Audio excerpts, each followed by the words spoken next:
Hello दोस्तों, आपका स्वागत है लव यू जिंदगी की कहानी। आइए हम मिलते हैं ऐसे ही लव यू जिंदगी की एक करेक्टर से जिसका नाम है आदित्य सहगल। चलिए आज हम आदित्य सहगल की कहानी सुनते हैं। मैं आदित्य सहगल हूँ, इंदौर में रहती हूँ, पर आसमान छूना चाहती हूँ। आज मेरा एमबीए की क्लास का पहला दिन है। आदित्य अपने आप से बात कर रही होती है, तब उसकी माँ उधर आकर उसे बोलती है, ये क्या कॉलेज का भूत पाल रखा है तूने? बीकॉम कर तो लिया था, उतना काफी नहीं था क्या? एमबीए में फिर से पैसा खर्च करवा रही है चचा के। फिर आदिति बोलती है, माँ आज पहला दिन है कॉलेज का, आज तो कुछ मत बोलो, और मैं पार्ट टाइम जॉब करके खुद जितनी हो सके फीस की रकम जुटा लूंगी। उसकी माँ बोलती है, मैं कुछ सुनना नहीं चाहती, अब तेरी शादी करने की उम्र हो गई है और पार्ट टाइम का भूत उतार दे सिर से। अच्छे घर की लड़कियां ऐसा काम नहीं करती। फिर आदित्य सहगल बोलती है, पता नहीं ये माँ बाप को शादी के लिए इतना क्यों पड़ी रहती है। माँ मैं 22 साल की हूँ अभी। ठीक है जा, पर शाम के 7 बजने से पहले तू घर पर वापस होना चाहिए। हाँ, जैसे 7 बजे के बाद आऊंगी कोई कयामत टूट जानी है। यह तो हमारी रोज की कहानी है।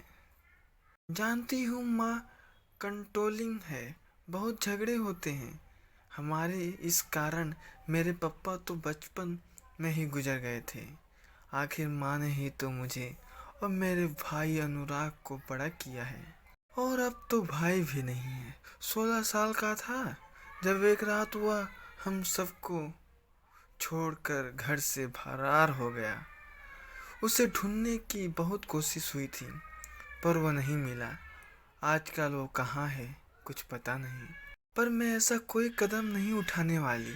माँ ने हमें ऐसी कठिन परिस्थितियों में परवरिश की दी है कि मैं उसे अकेले छोड़ कर नहीं जाऊंगी। माँ को हमेशा सीखने की चाह थी। माँ स्कूल में शिक्षिका थी, लेकिन पापा जाने के बाद माँ का स्वास्थ्य भी कुछ ठीक नहीं रहता था, इसीलिए उन्हें नौकरी छोड़नी पड़ी। तब से बड़े पापा यानी कि शंकर चाचू ही घर चलाने के लिए हमें मानसिक रकम भेजते हैं। इसीलिए अब मेरे सिर्फ 3 लक्ष्य हैं। पहला, अपने पैरों पर खड़ा होना ताकि दोबारा किसी से पैसे न मांगने पड़े। और दूसरा, अपने खोए भाई अनुराग को ढूंढना और वापस घर लाना। और तीसरा, अपनी माँ के लिए एक स्कूल खोलना। और यह है सुरभि, मेरी बचपन की सहेली। हमने स्कूल और बीकॉम दोनों साथ ही किया था।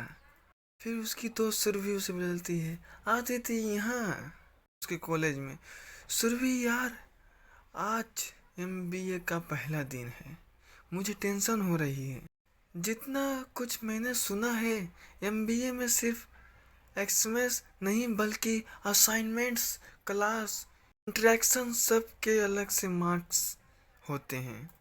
फिर उसके कॉलेज में एक लड़का आता है और बोलता है, और भाई क्या हाल है? अरे भाई भाई, देखो कौन आया है अपने एमबीए के क्लास में। तू कहाँ रास्ता भटक गया? इंजीनियरिंग के कॉलेज में कोई लड़की ने देखी नहीं तो सोचा एमबीए के कॉलेज में जाकर देखते हैं। फिर आदित्य सहगल बोलती है, क्या एमबीए की क्लास में लड़की देखने आया है? फिर उसकी दोस्त बोलती है, छोड़ तू ध्यान मत दे, कुछ लड़के ऐसे ही होते हैं। लेकिन तभी एकांश उसके किसी दोस्त को देखकर आंख मारा रहा था, और यह थी हमारी पहली भेंट। और पहली नज़र में वो मुझे सखत ना पसंद आया। फिर आदित्य उस लड़के को बोलती है, तुम समझते क्या हो अपने आप को? मुझे देख के आग क्यों मारी? अरे स्कॉलर तुझ पे लाइन नहीं मार रहा था मैं। यू बेटर नोट, मेरे पास वक्त नहीं है आपके जैसे लड़कों के लिए। और आइंदा से सामने वाले को आप बुलाओ, उसे मैनेज कहते हैं। इतना लोड मत ले दिमाग पर, चिल मार थोड़ा, 1950 में नहीं है हम।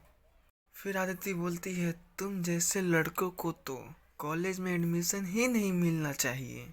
मैं कुछ और बोलती तभी क्लास में प्रोफेसर आ गए। प्रोफेसर बोलते हैं, हेलो एवरीवन, मेरा नाम है आनंद मथुरा, मैं आपको फाइनेंस पढ़ाऊंगा। फिर एकांश अपने आप से बात करता है, कुछ ज़्यादा ही बोल दिया क्या मैंने? वे लड़की क्या सोच रही होगी मेरे बारे में? मैं तो बस मजाक कर रहा था, लेकिन गुस्से में लगती है बहुत क्यूट।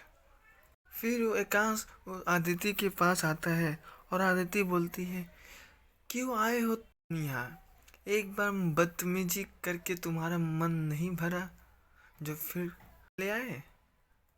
एकांश बोलता है, मैं अपने दोस्त के साथ मजाक कर रहा था, वह आपके ठीक पीछे ही बैठा था। आप मेरी बातों को गलत मतलब मत लीजिए।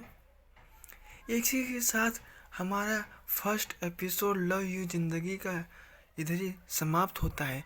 हम नेक्स्ट एपिसोड में फिर मिलेंगे अगली वीडियो में। तब तक के लिए भाइयों, चैनल को कर लो सब्सक्राइब, और वीडियो पसंद आई होगी तो कर लो चैनल को, अरे वीडियो को लाइक। बाय।